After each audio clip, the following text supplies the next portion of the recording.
Hello, welcome to Foggy HQ. This video is my recommendations for NHS Trust, Public Health England as was, NHS England and central and local governments. This is how I think you should be tackling the long COVID problem. Put the research to one side. There are no available treatments for long COVID.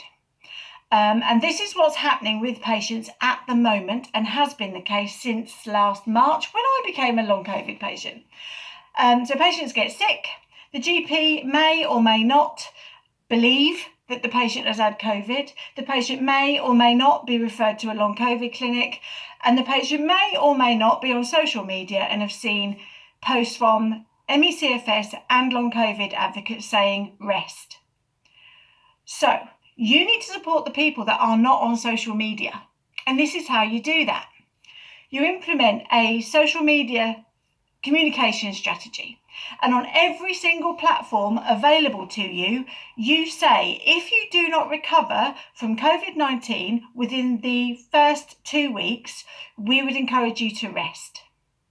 Although you are no longer contagious, 1 in 20 people are going on to develop long COVID, whether they have that for 6 months, 9 months, a year, or like me, 18 months and ongoing. From March 2020, the MECFS patient community has been saying, please rest. There is a risk that millions of people worldwide will develop a chronic illness as a result of COVID-19. Most cases of MECFS are as a result of a viral infection. Whatever infection that was, it's that immune response that triggers a chronic illness. We've been saying that since March 2020. I've been emailing the Department of Health and Social Care, my local MPs, NHS England, Public Health England as was, my local council, everyone I can possibly think of to say, please, we need the messaging that rest is best to be out there for as many people to see as possible. We're not talking about resting indefinitely. We're talking about giving yourself the best chance of recovery by resting as much as possible. In fact, we call it a hard stop. Stop, rest, pace. Now, long COVID clinics are recommending pacing once patients end up there. But the problem is there is such a long waiting list for patients who are lucky enough to be referred to clinics, because not everyone is. If their GP isn't taking long COVID seriously, they are not being referred. This is why they need central messaging.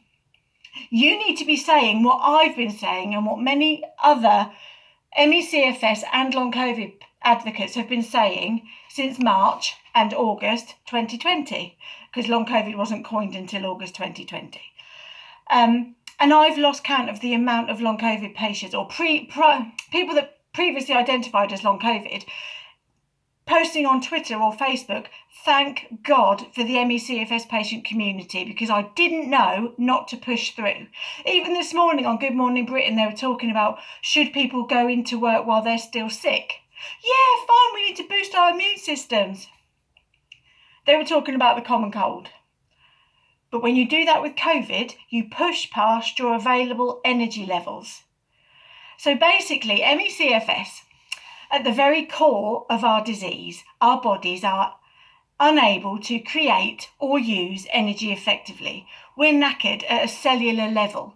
Exactly the same is happening with a subset of long COVID patients. This is why exercise isn't very good. And yet, despite everything we've been saying since March 2020, long COVID clinics, some of them, are concentrating on it being anxiety, on it being deconditioning, get back to work, exercise your way back to fitness. If your body does not create energy at a cellular level, how do you think you're going to recover? Through exercise. Doesn't make any sense whatsoever. So my first recommendation is a communication strategy across all platforms, because it's not being said in the press either. Unless someone stumbles across it on social media or in an online support group, they are not hearing this information. So yesterday, Sajid Javid said he was really worried about long COVID. If he's really worried about long COVID, where is your communication strategy? Because the only thing that can help long COVID patients is to be told to rest. In those first few months, longer if they don't recover. Hard stop, rest, pace. So that message is very slowly coming out, but I've lost count now of the number of local long COVID patients to me that I've spoken to, and they've said, my GP doesn't believe me. Oh, my GP told me to go for more walks. Or my GP doesn't believe that I'm sick and I'm just left. I'm not being referred to the long COVID clinic. I'm not being referred to have anything checked. So the central messaging needs to be rest. Rest doesn't cost you anything. Yes, it means that you will have to take time off. But let me make it clear. If you become chronically sick, you may not ever be able to return to work. Resting in those early months means that you give yourself and or your member of staff the best chance to recover so that they can get back to their former fitness. There are still many long COVID patients that are recovering at the 6, 9 and year point. They've had to rest so that their body can kind of go, oh, that was a bit of a shock. I just need to settle and we'll get back to normal. But if they push themselves to go back to work, in fact, this is why long COVID is such a big issue within the NHS, because many forced themselves to go back to work while they were still sick. And they were able to work for a couple of weeks and then bam, they haven't been able to return to work, and they maybe haven't been at work for a year now. So communication strategy, train your staff on this type of illness. And I'm sick of hearing, there is no training, we're learning about this from scratch. Long COVID, in the majority of long COVID patients, is very similar, if not exactly the same as ME/CFS. I own an online training platform on ME/CFS. There is absolutely no excuse to not know about post-exertional malaise, about the many symptoms that come under the umbrella of this type of illness, about postural orthostatic tachycardia syndrome, whether long COVID should be considered a disability or not, the economic burden, all this kind of stuff is covered in my training. There's absolutely no excuse for ignorance now. And we're now 18 months into this pandemic, and I'm still hearing, it's a new disease, we don't know what we're dealing with. Yes, you do. The reason you don't is because you've neglected ME/CFS for decades. So training, communication strategy, I can't remember the third thing. There was a third thing.